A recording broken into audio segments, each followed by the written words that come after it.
The old word for sacred is ula.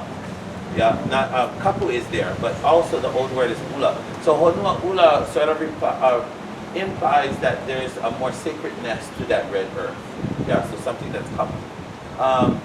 And outside on these walls, there would have been these poho. Everybody say poho. Poho. There's two. Okay, if you say poho the wrong way, it means something different. So you say poho, that means to waste things. Yeah. So when you're being raised in Hawaii, your parents say, don't poho that. Yeah. Don't poho the food. Don't waste your food. Eat all your food. This poho that's here means sort of like bowl or cup, like this little depression in a rock is a poho. Yeah. So there was these famous poho, all these rocks that I believe that it was done by the ocean, because the ocean, you see how it's always hitting the tide's hitting the inside. The big boulders that was there, the big flatlands, the water kept sort of hitting at it, that it created all of these cups that were there on the rocks. So they became famous in song, very, very famous in all the Hawaiian songs. They were called Na Poho Kaulana o Honua Ula. And some of the songs said Na Poho Kaulana o Liho Liho. And they were the famous depressions in the rocks of them. And because of this, there was a game that the families of Kona created and they played. There's an old story that talks about Ku and Hina, about these two akua that had done this practice to slow down the sun. There was the whole sun thing. Eventually it became a game that families here in Kona played, and it was called Na'u. And they would sort of put their face in these little poho, and they would chant Na'u, and they would hold it as long as they possibly could, the breath. Now the objection was to not ripple your face is facing the poho, but if you put too much breath, then that little poho full of water starts to create ripples in it. So you're disqualified, you're out. You lost the race. So somebody came, watched them to do it, and they did it it originally started off as a way to slow down the sun. But that's because Ku and Hina were gods. So there's a different story. If he wasn't godlike, then the sun was going to set, and you couldn't stop it. But eventually it became a sun game that they played, where they would chant to see who could chant the longest and hold the longest na'u without rippling the water. That it seemed like it was seamless. You didn't see or hear, or you heard, but you didn't see the mouth moving to say na'u. Yeah. And it reminds me of Auntie Janoa Ke'awe. If any of you knew Auntie Janoa Ke'awe, when she sang, she smiled the whole time, and she barely moved her lips, but all the words came out. Especially when she held her long notes, she just kind of like, you know, you did it like she held it so long, and I thought, she must come from the Na'u family. Like, she sort of had this big smile, and there was, when I sing, there's a lot of like, I inhale, everything flies, everything that's wrong, it all goes in and it all come out, you know, and it all just sort of is more intense when I'm singing and chanting. But that was something famous here in Kona. So with that, hello. This is my cousin. This is my cousin that came along with me. Am I doing this or you doing this?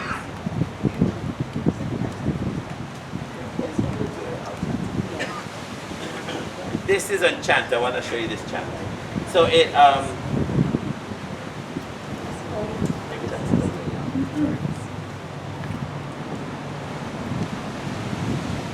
so this chant is famous here in Kona. It's called Kona Kaya Pui Kalai. Which works for the canoe club, yeah? Yeah. I planned this out. It honors Liho Liho. So the person I'm talking about, and about his Aina here, Honua Ula, Papa Ula, and all the royal compound that was here. And it also talks about, you hear a verse, the second verse actually, that says, Yolonava Yakeke Hau Ke Na Ula Na Kamali. It says Ke Na Na'u, it's talking about the game I just talked. Ke Na'u La Na Kamali, the Na'u game of the kids. Okay? This is the Hula Kala'au.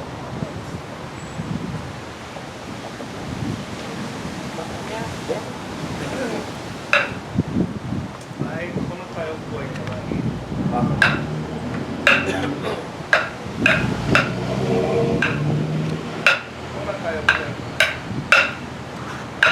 kona kai o kuai talai o kuai nano itamahali e kona kai o kuai talai o kuai nano itamahali e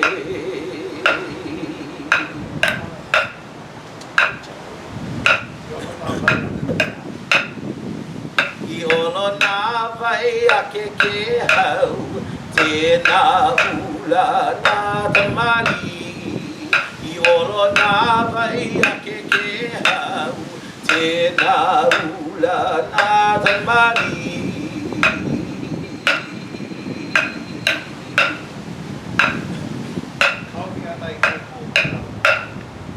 Ta ohia nai te tūtu nā la Tōla hato i ta ili kai Ta ohia nai te tūtu nā la Tōla hato i ta ili kai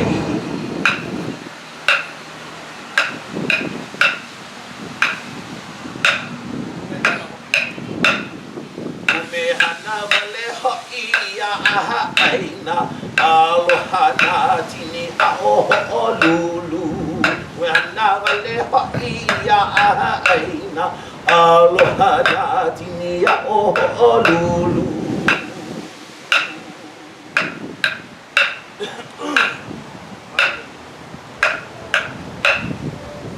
Aina ia mai no tūlani Holi holi hono la hei noa Aina ia mai no tūlani Holi holi hono la hei noa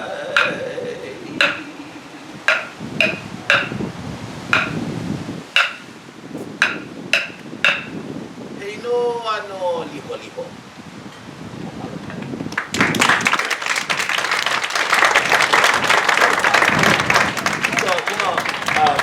It helps when you know the names of these places and you know the dances because if you were listening well, you would have heard Liho Liho's name, you would hear the Poho in there, you would hear Na'u the game, you would hear Ho'olulu in there and about the people that lived around Ho'olulu. So, you know, when we're in Hawaii, when we're chanting, people stop because of the vibrations. Yeah. If I'm standing there going, ah, everybody stops, looks up at me. I just saw it happen. Yeah. They all stop. The vibrations of the chanting makes people go, what's going on? Oh my God, it's amazing. Yeah, it's different if I'm singing Mary had a little lamb. If I'm doing that, nobody really cares. Yeah. But if you're hearing vibration, if I sang Mary had a little lamb, like Mary had a, you probably would know. Yeah. So the vibrations of that when I'm chanting sort of gives a whole different hair stand-up effect. Yeah. It makes people hone in onto the vibrations of what's happening. So that's why we sort of we didn't just chant to tell the stories of the places and so that everybody knew the names, whether to park on a Lee Drive or not, or whether this was important or it wasn't. But the vibrations itself help to activate the landscape that's there. Those vibrations, if my great grandparents was calling the wind and they did it by saying, Pa mai kamakani o wai mea, and they did that thing, and they chanted in that sort of way, and they did it for generations and generations and generations, and the wind always came because it was trained. It became trained like an animal. You have a dog, you train it to come eat at this time, you train it to go outside, use the bathroom, you train it to do all the things you want. We did the same with our body, with our places. We started to call the winds when it would come and train it to sort of get used to our sound. We would go to the ocean and call the ocean, and all of that vibrations would help the ocean to move, to get bigger. We needed to have a surfing competition. We did those things, and we did it for generations after generations, that it got ma'a. You know the word ma'a? Ma'a is the word, use it in your family itself. Just bust it out every now and then. Ma'a. Ma'a means you're used to do something. Yeah, you're ma'a to going to the beach. You always go to the beach. It means that you're used to it, something you always do. And so all of our things became ma'a. It got used to being called this way. And so eventually when we weren't chanting these things didn't happen. We went to the beach and said, or we went to White Men and said, oh wind, please blow. And it didn't blow. But then grandma came out and started saying, "Ah, my kamakani, oh, I," and then all the wind started going. We're like, oh, it's the vibrations, it's the energy in the voice that is recognizable in the landscape. The landscape hears it, they understand, because that's the way the last 40 of the people in my family did it. From now till thousands of years ago, that's the way they did it when they were hot. When they were so hot, they started chanting, and so all of these things happen. It recognizes the way that these songs are commanding things to happen. So as much as they're pretty, it was pretty still. As much as it was pretty, it really was powerful means of communication. Yeah, that's what our hula is. It's more on the outside. For some people, it's entertainment. Yeah, it depends on your halal, but you're watching it, it's entertaining. For the inside, for the dancer itself, it's spiritual.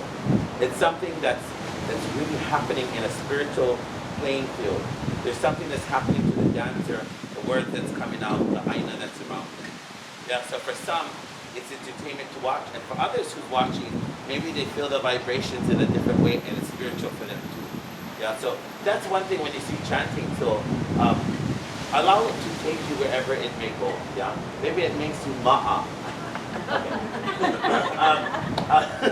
Let's talk about this place. I've been doing okay on time. Am I too far? Okay. This area was Papa, it was called, and eventually it's known as Pi'e'e. So this land belonged to many different people. It passed in different lines all over. It's the whole genealogy of it. Kuakini was one that had this land. The highway that's there. His famous sister did good and bad for our people, but she was Queen Ka'ahumanu. She was Kamehameha's favorite wife, and she was the bigger one. And so most people knew her as, oh, that's Ka'ahumanu. She was sort of very powerful. Yeah, she took over a whole bunch of things and redid it all for some powerful whatever it was. But it ended up being our lives, and it's our history. So her brother Kuakini had this place built initially, and it went through different hands, all the way down to King Kalakaua and Prince Kuhio. And King Kalakaua renamed the palace Hulihe'e. He renamed it to, I think it was Kahiko Nolani or Hikulani. It's called Hikulani. It's no. Okay. He renamed it Hikulani, and it meant the seventh ruler, because that's what he was. And so it just seemed a little odd. Nobody remembered it. So, because it had a long-standing name before. So he tried actually writing chants. He had people write chants for Hikulani, which is about his summer home here. But because it had such a strong wahine that belonged to this hale, and her name was Princess Ruth Ke'elikolani, and all the things that she had left and all of her legacy, when he inherited after her, or bought it or took it from her, and tried to rename it, nobody really bought it. You know, it's some places never get renamed. If that was King Kamehameha Hotel and you change the name to Queen Alice's Hotel, people would say, you know the King Kamehameha Hotel? Yeah, that one. I thought it's called Alice, not the King Kamehameha Hotel. Yeah, and we're still doing it in town. Texaco is Texaco even though Shao is there. You know, like, we're like, the Texaco. And everybody in Waimea knows it's the Texaco, even though we don't have a Texaco anymore, but it was Texaco forever. So it's the same. When Kalakaua thought, I will name my new summer palace Hikulani, the seventh ruler, because that's what he was, the seventh in that monarchy. It never stayed. They still knew that it was Hulihe. Eventually, Prince Kuhio had inherited the palace as well, and then it went to the daughters of Hawaii and so forth. And now we're here talking outside of the palace. Thank you, daughters of Hawaii, for the malama. But you know, Hulihe has. Everybody has a different story. This is the story I heard in my family about Hulihe, and it has to do with the ocean. And so at one point in time, there was a pohaku that was here, and there's things that if you're close to the ocean and you're fishermen people, then there would be what we call a ku'ula. Say ku'ula. Ku'ula. Ku'ula. Okay, let's go a little bit more deeper, like ku from the na'au. Ku'ula. Yeah. Okay. Yes, ku'ula. Take a breath and go, ku'ula. There's the Hawaiian. The Hawaiian is in the breath. Ku'ula. If not, it comes out in the mountain. It's like ku'ula. Kawala. It's kawala. Take the breath. Ku'ula. Okay. Ku'ula. Yes. So ku'ula is an old Hawaiian fishing god and it was usually in rocks. And so, you know, we found these big sort of boulders or rocks that had mana in them, and we realized that, oh, there's something in these rocks. Everybody different. Some of them infused the mana into the rocks, yeah, by putting some of their maybe baby pickles, the belly buttons that fell off, maybe went there, or maybe the bones of some ancestors went there, and it became a electro-charged mana rock. Yeah, some of them just you could feel the power of the island in the rock, and this is why you don't take rocks around. Yeah, you don't take rocks home because they all have sort of life and energy in them, and so some of these bigger rocks became kuhula or fishing gods, and we would give offerings to them and ask them to give us fish, especially the ones that was down in the ocean. So Hulihe'e had a kuhula here that was called Hulihe'e, and it was way before. It was here from when the first names came, Hulihe'e, and the palace got its name because of the kuhula that was here called Hulihe'e. And so some of these are very, very interesting because they help you to fish in the way that you infuse this practice into some of them. So my grandmother used to share this with us that in their kuhula, in their rocks, there would be, for instance, the one here in Hulihe'e, there was a sort of paua shell on top, and it looked like a mother pearl. And so when the paua is facing the sun, it sort of glistens. Yeah? There's a reflection that happens. So if you turn the kuhula to the ocean, and the sun is at this time of the day, where it's wherever it is, but it hits the paua shell, it sort of reflects into the water, and it glistens in the water. Now, the families would come and take all the palu, or all the bait, all the chum that they had, they would throw it all in the water, right where the glistening, sparkling things are happening in the water. So all the fish start to come and eat. They throw some more, they feed them till they're all full and fat. And then they turn the rock back to the mountain, back to the mountainside. And so now there's no glistening in the water. Now the next day around the same time, they bully the kuhula back to the ocean, and the glistening happens in the water. They throw all the chum, all the fishes come. Now you keep doing this over and over and over until you just trained all of the fishes in the ocean as your pets. So now, when you have to catch them, all you have to do is turn the kuhula to the ocean, and when it glistens, they all come, because food is going to get fed. They know that something's happening. Then you catch all the fish. Yeah? But it becomes, they're creatures of habit. So all of their spawns, they do the same thing. And it happens for generations and generations. Yeah?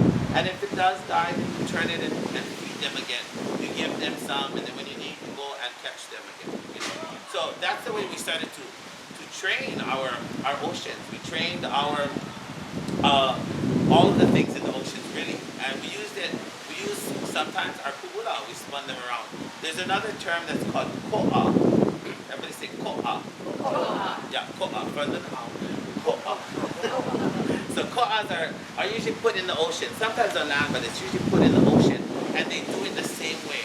You put this sort of rock thing, or well, today we put buoy. Yeah, we put a buoy.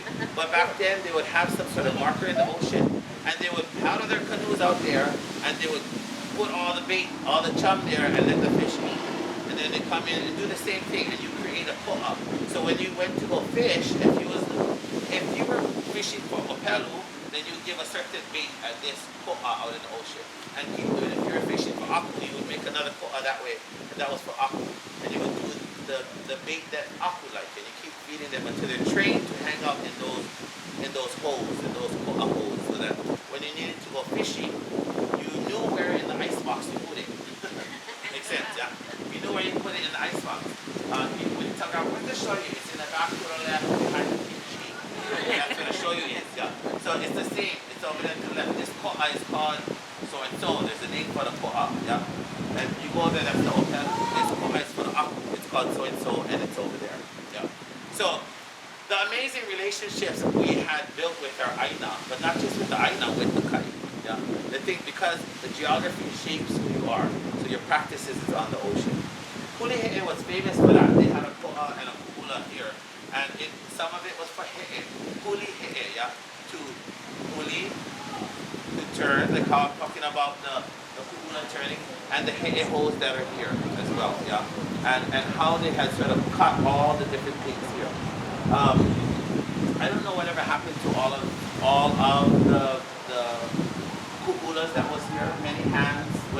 all for the many hundreds of years of the palace that's been here and the property itself. And so I was in my family. That was the story of how the name Ulihi'e was given, was because of that turning of the rocks that was here that captured the place.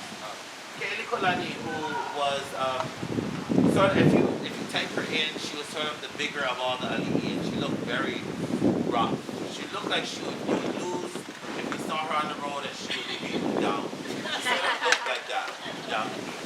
And so we, my family, I guess, and my halal, we started to realize we was like, every time we see her picture, you know, you sort of imitate what you thought she sounded like. And we always felt like she sounded like Olelo Hawaii. We always, every time we saw her picture, she spoke only Hawaiian, and she encouraged only Hawaiian speaking. So we always, when we saw her, we thought, Olelo Hawaii Oi. And we just felt like that's how she sounded. And then we would joke around and say, what if she actually sounded like Olelo Hawaii? And what if she really sounded a different way? Because she was a big lady. But she was the governor at one time, and so she was the great-granddaughter of Kamehameha. So all the same family, yeah? This one, that one, this one, great-granddaughter of Kamehameha. She was the sibling to Kamehameha the 4th and 5th. If you know them, King Kamehameha 4th and 5th, and their sister Victoria Kamamalu. She was their sibling, their half-sister. She was the half-sister. But at one point in time, she became the most powerfulest wahine that there was in Hawaii.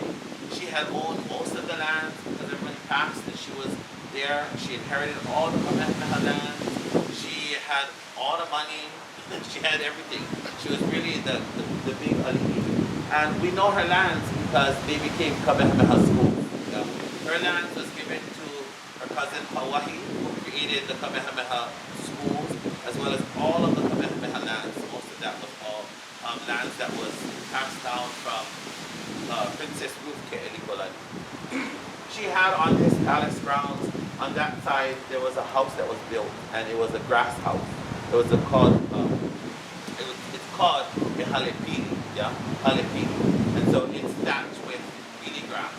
And she lived in that house. She built the palace, but she lived in the grass house. Yeah. And so she sort of had this mana'o that I can if I like, and I can do whatever I want. So yes, I have all the money in the world, I can build this many houses, but I'd rather live in a grass house. So she lived in the grass house. Wow. And that's what she was very famous for. That she really, like, people would come to see her. All the foreigners would come. She would require them to have a translator because she refused to speak English, even though she was the best at it. She learned English. She went to the school system, the royal school, like everybody else. Learned how to speak English, write English. She spoke Hawaiian, wrote Hawaiian. But her first line, she said, "This is my mother tongue. When you go to your land, you don't speak my language. I have to learn yours. If I went to France, I would have to learn French to talk to the French monarchy. So when you come to mine, you learn Hawaiian to speak to me." That's the way that she was, very staunch about it. And the reason why the Hawaiian Language College in Hilo is named after her, because she felt, you're on my body, you're on my land, you're on my language. And if you can't speak my language, then go and get a translator, even though she spoke English. So it's good because the foreigners like, you think she'll know